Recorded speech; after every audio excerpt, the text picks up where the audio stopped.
First line நேயர்களுக்கு வணக்கம். நம்ம இப்போ என்ன பார்க்க போகிறோம் அப்படின்னு பார்த்தீங்க அப்படின்னா, பரபரப்பாக தமிழ்நாட்டில் பேசப்பட்டு கொண்டு இருக்கக்கூடிய, அதாவது டிவி ஃபீல்டில் எல்லாரும் அதை பற்றி பேசுகிறதில்ல. இந்த சீசன் அவுட்டு, பிக் பாஸ் 9 வந்து அவுட்டு. இந்த பிக் பாஸ் நிகழ்ச்சி என்கிற பெயரில் ஒரு ஆபாச அரங்கேற்றம் நடந்து கொண்டிருக்கிறது. கேவலமாக தமிழ் சமூகத்தை மாற்றி அவர்கள் மண்டக்குள்ளே புகுந்து அவளை வந்து புரியாத ஹியூமன் கேட்டல் மத்தியில் கேடுகட்ட கேவலமான கலாச்சாரத்தை பரப்பக்கூடிய ஒரு நிகழ்ச்சியாக இந்த பிக் பாஸ் நிகழ்ச்சி நடந்துக்கிட்டு இருக்குது அப்படின்றது நம்ம எல்லாருக்குமே தெரியும். நல்ல மனம் படைத்தவர்கள், நல்ல அறிவுள்ளவர்கள், படித்து அறிவுள்ளவர்கள், படித்தவர்கள் எல்லாம் அறிவுள்ளவர்கள்னு சொல்ல முடியாது, படிப்பறிவில்லாத அறிவுள்ளவர்கள் எல்லாருமே எதிர்க்கக்கூடிய ஒரு நிகழ்ச்சியாக அது மாறிக்கொண்டிருக்கிறது. இது எதனால் இதை முற்றுகையிட்டு தான் வந்து அருமை சகோதரர் திரு வேல்முருகன் எம்எல்ஏ வந்து நேற்று ஒரு மிகப்பெரிய ஒரு போராட்டத்தை தமிழகத்தில் வேறு எந்த அரசியல் கட்சியும் எடுக்காத ஒரு முயற்சி எடுத்திருக்காரு.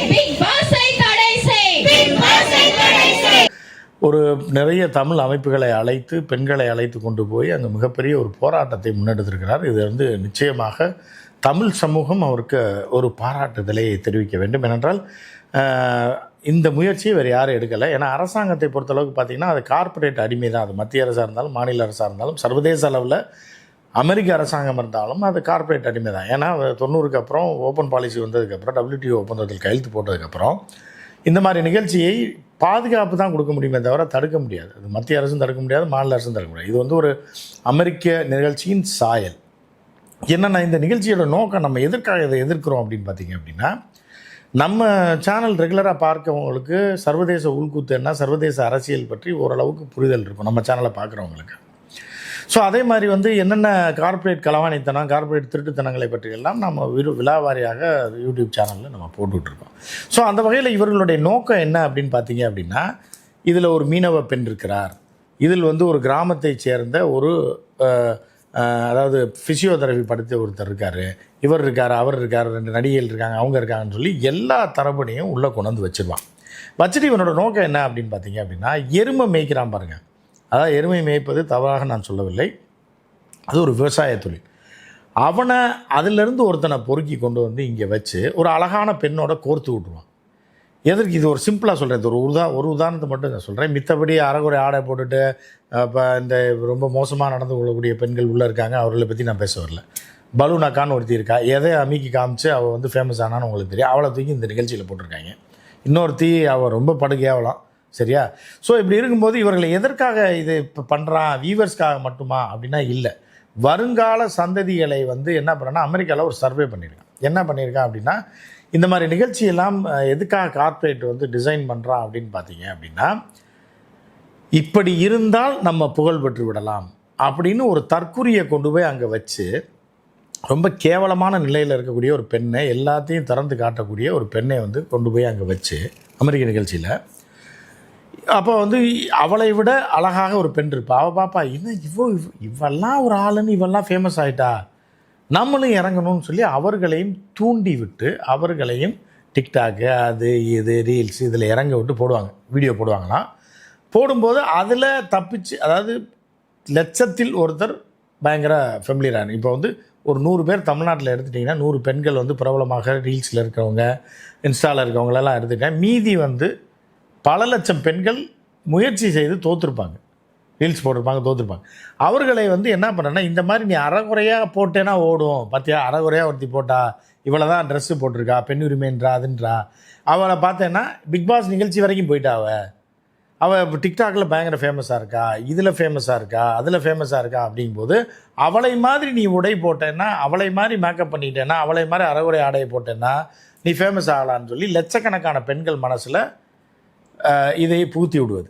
அப்போ அவர்கள்லாம் அறகுறை ஆடையோடு போடுவாங்க. போடும்போது அவர்களை மார்க்கெட்டிங்க்கு பயன்படுத்துறது. இதுதான் சர்வதேச கார்ப்பரேட் திருட்டு கும்பலோடைய வேலை. ஸோ அந்த வகையில் தான் இப்போ பார்த்திங்கன்னா அதில் இருக்கிற எல்லாமே பாதிக்கு மேலே கலசிட தான், சரியா? அப்போ இந்த சமூகத்தை கலசிலைகளாக உருவாக்குவது தான் இவர்களுடைய நோக்கம். ஸோ இன்னும் நிறையா கல்ச்சர் நமக்கு தேவை. அதில் வந்து ஒரு 1000 கணக்கில் உள்ளே இறங்கிட்டா அதில் தேர்றதை நம்ம எடுத்துக்கலாம் அப்படின்ற மாதிரியான ஒரு சூழலில் தான் அந்த நிகழ்ச்சி நடந்துகிட்ருக்கு. ஆபாசமாக மிக இதால் நடந்துகிட்ருக்கு. இதை எதிர்த்து முதலில் குரல் கொடுத்த ஒரே அரசியல்வாதி யார் அப்படின்னு பார்த்தீங்கன்னா அண்ணன் வேல்முருகன். ஸோ அவர் நம்மளோட இது பற்றி, இந்த போராட்டத்தை பற்றி பேசியிருக்கோம். அவர் ஆடியோவில் என்ன சொல்லியிருக்காரு அப்படின்றத நீங்கள் பார்த்துருங்க. வணக்கம். தற்போது சட்டப்பேரவை உறுப்பினரும் தமிழக வாழ்வுரிமை கட்சியின் தலைவருமான திரு வேல்முருகன் அவர்கள் வந்து என்னென்னா, எந்த அரசியல் கட்சியும் முன்னெடுக்காத ஒரு விஷயத்தை முன்னெடுத்திருக்கிறார். கலாச்சார சீர்கேட்டை ஆரம்பத்திலேயே கிள்ளி எறியணுன்றது எவ்வளோ முக்கியம்னு சொல்லி பொதுமக்களுக்கு பெரிதாக தெரியாது. அதோட விளைவுகள்லாம் ரொம்ப மோசமாக இருக்கும் பிற்காலத்தில் அப்படின்ட்டு. ஸோ இப்போ வந்து எந்த கட்சியும் முன்னெடுக்காத ஒரு நிகழ்ச்சி, ஒரு தனியார் தொலைக்காட்சி நிகழ்ச்சி. அந்த தொலைக்காட்சி வந்து நமக்கு எதிரானதல்ல. அந்த தொலைக்காட்சி வரக்கூடிய நிகழ்ச்சியை இது பண்ணணுன்ற நம்மளோட நோக்கம் கிடையாது.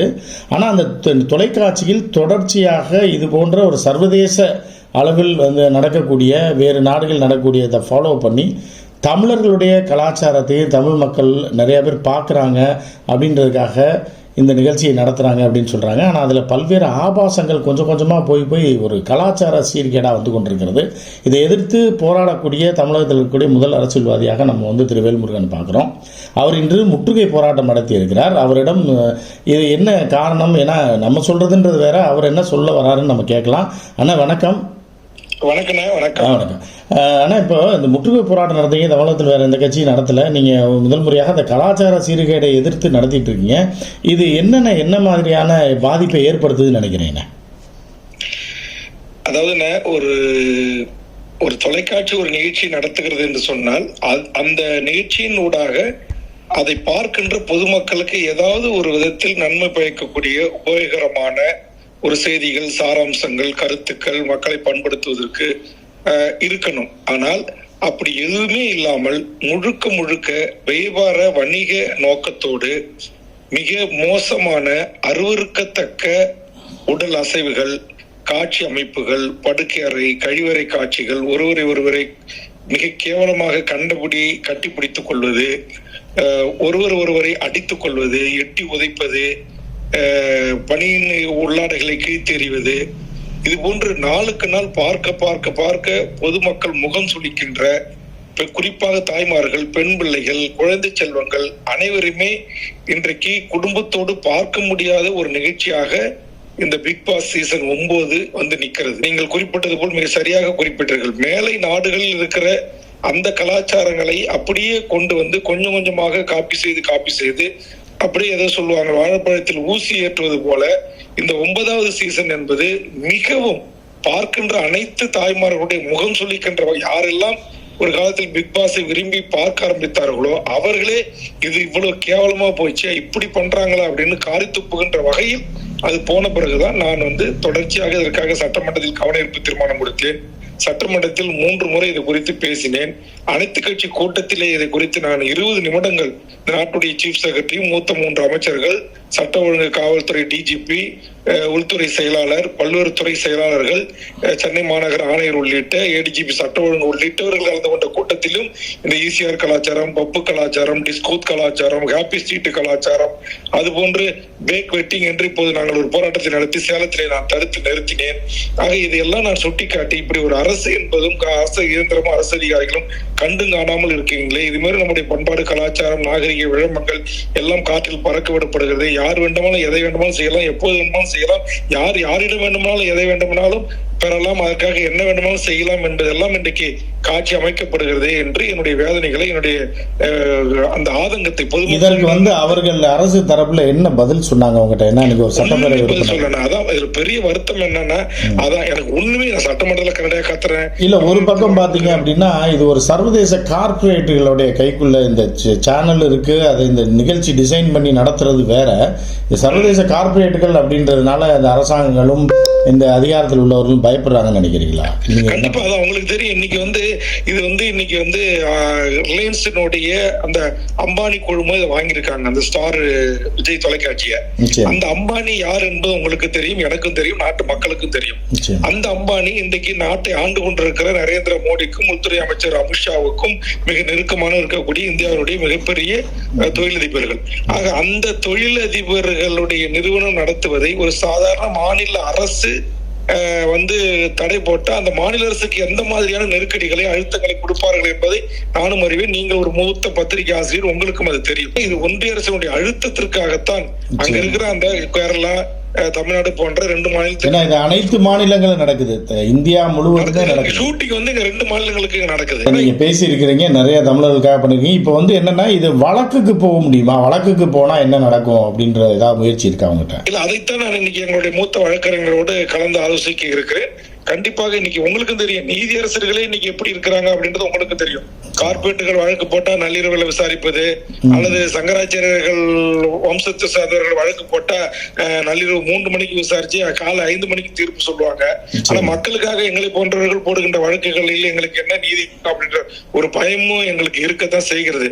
இல்ல, இப்ப மாற்றா என்ன பண்ணலாம்னு நினைக்கிறீங்க? இப்ப தமிழர்களாக தமிழ்நாட்டில் இருக்கக்கூடிய ஒரு அரசியல் கட்சி தலைவராக இருக்கீங்க. இப்ப நானும் தமிழ்நாட்டில் இருக்கக்கூடிய ஒரு தமிழன் தான்.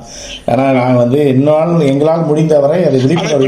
என்னுடைய இந்த தொடர் முயற்சி, தொடர் பத்திரிகையாளர் சந்திப்பு, உங்களை கொண்ட பத்திரிகை ஊடக நண்பர்களுடைய ஒரு சமூக விழிப்புணர்வு, அதனுடைய வேண்டுகோளின் அடிப்படையில இதனுடைய வியூவர்ஸ் இன்னைக்கு பல லட்சக்கணக்கான மக்கள் பார்வையாளர்களா இருந்து வெளியேறி இருக்கிறாங்க. அது எனக்கு அடுத்த ஒரு முதல் வெற்றி. இன்னைக்கு இந்திய லெவல்ல நாங்க வந்து எங்களுடைய கட்சி தோழர்கள், நாங்க பொதுமக்கள் ஆதரவோட ட்ரெண்டிங்ல ஈடுபட்டோம். பேன் பிக் பாஸ் அப்படின்னு சொல்லி பிக் பாஸ் கம்ப்ளைண்ட் பண்ணி அதை வந்து நிறைய முறை, அதை வந்து 3 முறை ஸ்டாப் பண்ணாங்க. அதையும் மீறி இந்திய அளவுல ட்ரெண்டிங் ஆகி 5வது இடத்துல வந்திருக்கு. கிட்டத்தட்ட 1.5 லட்சம் ட்வீட் பண்ணிருக்காங்க பொதுமக்கள். கட்சிக்காரங்க முன்னெடுத்தாலும் அது கண்டிப்பா பொதுமக்கள் வந்து நல்லது கொடுத்தா வரவேற்கக்கூடியவர்கள், கெடுதல் கொடுத்தா எதிர்க்கக்கூடிய மக்களுடைய எண்ணிக்கை அதிகமாகணும். அது ஒண்ணுதான் என்னுடைய விருப்பம். ஏன்னா இப்ப ஒரு சமீபத்துல ஒரு நடிகருக்காக போய் அவரை பார்க்க போய் அங்க தாய்மார்கள் இறந்த குழந்தைகளை குறித்து அந்த பெற்ற தாய் சொன்ன கருத்து, ஒரு சகோதரரை இழந்த சமூகம் எதை நோக்கி போயிட்டு இருக்குன்னு தெரியல. அந்த கவலை தான் எங்களுக்கு அதிகமா இருக்கு. நேத்துக்கு வந்து ஒரு ஈசிஆர்ல ஒரு நடிகர் வராருன்னு உடனே ஒரு மண்டபத்துக்கு அவரு பாக்குறதுக்கு தன்னுடைய பெண் பிள்ளை, ஒரே பெண் பிள்ளை, அதுவும் உயிருக்கு ஐசியூல போராடி கொண்டிருக்கு. அவரை ஐசியூல சேர்த்து விட்டு நான் எப்படியாவது அந்த நடிகரை பார்க்க வேண்டும் என்பதற்காக பயனிலிருந்து புறப்பட்டு வந்தேன் என்று ஒரு இளம் தாய், படித்த ஒரு பட்டதாரி தாய் சால்கள் சொன்ன போது உண்மையிலேயே எனக்கு உறைந்து நின்று விட்டேன். ஆக இந்த தமிழ் சமூகம் எவ்வளவு பெரிய பாரம்பரிய பண்பாட்டுக்குரிய விழமங்களுக்குரிய உலகமே போற்றுகின்ற வெள்ளைக்காரி வந்து நம்ம ஊர்ல புடவை உடுத்திக்கிட்டு இங்க வந்து வெள்ளைக்கார வேட்டி சட்டை கட்டிக்கிட்டு இந்த பண்பாட்டையும் பொங்கல் விழாவையும் கொண்டாடுறான், நம்முடைய பழம்பெருமைகளை கொண்டாடுறான். உலக மொழிகளுக்கெல்லாம் தாய்மொழி என்று பல்வேறு மொழியில் அறிஞர்கள் ஏற்றுக்கொண்டிருக்கிறான். இவ்வளவு ஒரு சிறப்புமிக்க தமிழ் சமூகம் இன்றைக்கு வந்து இப்படி சினிமாக்காரர்களால ஓவியா என்கிற ஒரு ஆர்மியை உருவாக்கியது இந்த பிக் பாஸ் நிகழ்ச்சி. இது எல்லாம் எனக்கு இன்னைக்கு திரைத்துறையில் தரையில் மக்களுக்காக, மண்ணுக்காக, மொழிக்காக, விவசாயிகளுக்காக, தொழிலாளர்களுக்காக, மீனவர்களுக்காக, மாணவர்களுக்காக போராடுகின்ற தலைவர்களை விட்டுவிட்டு திரையில் வெறும் அரிதாரம் பூசி நடிக்கின்ற நடிகர்களை இந்த நாட்டுக்கு முதலமைச்சராக தேடுகின்ற இனமாக என் தமிழ் சமூகம் போய்விட்டது என்ற ஆதங்கத்தில். எதற்காக இந்த போராட்டம் அப்படின்னு சொன்னார். ஒரு உணர்வுள்ள தமிழனாக, ஒரு அரசியல் கட்சி நடத்துவராக, பலரின் நம்பிக்கையை பெற்ற திரு வேல்முருகன் அவர்கள் இதை முயற்சி எடுத்திருக்கார். நிச்சயமாக அவர் வாழ்த்துவோம். இது கார்ப்பரேட் செட்டப்பில் இதை அவர் ஜெயிச்சிட முடியுமா அப்படின்லாம் தெரியல. நிச்சயமாக அது கஷ்டம்தான். ஏன்னா அரசாங்கம் நடவடிக்கை எடுக்காது. ஏன்னா அது கார்ப்பரேட் கைக்கூலி அரசாங்கம் தான். எல்லாமே மத்திய அரசாக இருந்தாலும் நீங்கள் அமெரிக்கா கட்டுப்பாட்டு தான் இருக்கணும், அமெரிக்கா ரஷ்யா கட்டுப்பாட்டுருக்கணும், ஒரு கட்டத்தில் ரஷ்யா வந்து சைனா கட்டுப்பட்டுருக்கணும், சைனா ஒரு கட்டத்தில் அமெரிக்கா கட்டுப்பட்டு பேச்சுவார்த்தை நடத்தாகணும். இப்படின்றது இருக்குது. ஒரு 2-3 நாடுகளை தவிர, நார்த் கொரியாவை தவிர, பாதி சைனாவை தவிர மித்த எல்லாருமே உள்குத்து பார்ட்டிகள் தான் அப்படின்றத நீங்கள் புரிஞ்சுக்கங்க. ஸோ வந்து இது ஒரு நல்ல முயற்சியை அண்ணன் வேல்முருகன் அவர்கள் எடுத்திருக்கிறார். அவருக்கு நன்றியை தெரிவிப்போம். மற்றும் ஒரு நிகழ்ச்சியை சந்திப்போம். நன்றி, வணக்கம்.